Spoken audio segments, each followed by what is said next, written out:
चलिए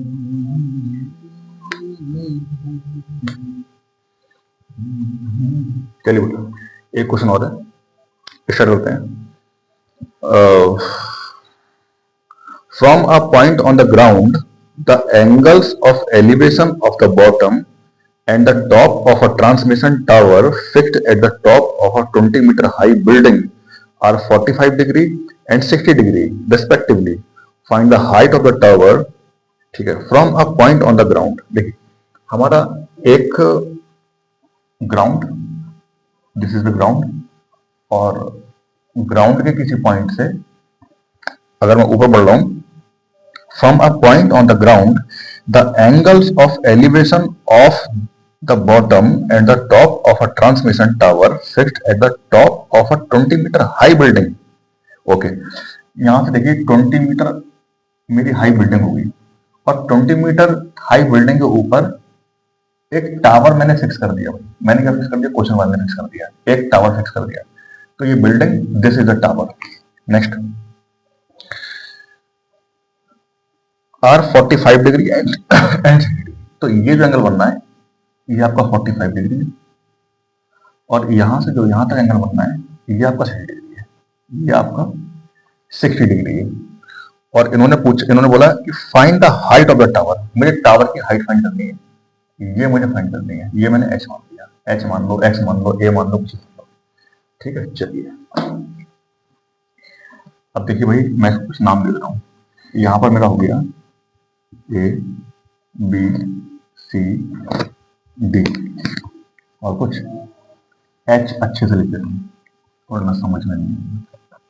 ये चल रहा है, ठीक।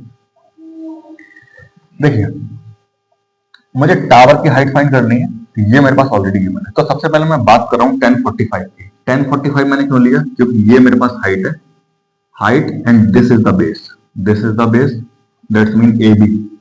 ए बी एक्स मान लीजिए, मान के भी कर सकते हैं, बिना माने कर सकते हैं, बिना माने कर लेते हैं। ठीक है, in right angle triangle A B C A, अगर मैं इसमें देख रहा हूं तो 1045, डायरेक्ट बात करते हैं। 1045 देखिए, 1045 डिग्री करता हूं। 1045 is equal to perpendicular, perpendicular upon base, perpendicular 20 upon base की value A B, A B 1045 की वैल्यू, 1045 की वैल्यू होती है 1, याद कर लीजिएगा, नहीं याद है तो 1 equal to 20 upon A B, A B पर ए बी का मल्टीप्लाई 1 में, तो A B 1, A B, A B, और ये 20, ये 20, यानी कि 20 मीटर हो गया।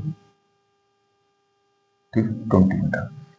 अब मैं बात कर रहा हूं जो एंगल 60 के लिए। जब मैं एंगल 60 की बात कर रहा हूं तो मेरे पास बिल्डिंग एंड टावर की हाइट दोनों आ रही है, बिल्डिंग एंड टावर की हाइट दोनों आ रही है। इसका mean 1060 equal to 1060 degree equal to building and tower. तो मैं सबसे पहले लिख दे रहा हूं बी, बिल्डिंग और टावर को मिक्स कर दे रहा हूं, बी डी लिख दे रहा हूं, B D divide by A B, A B.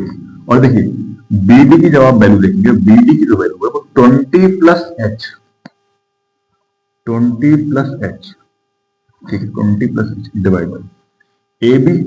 A B अब हमने फाइंड किया 20 मीटर, ए बी अभी हमने फाइंड किया 20 मीटर। 1060 की जो वैल्यू होती है वो होती है √3, √3 equal to 20 plus H, 20 plus H का मीन 20 प्लस एच, सेम ऐसे लिख दिया, ये 20 का 20, ठीक। ये 20 मल्टीप्लाई में जा रहा है √3 के, इसका मीन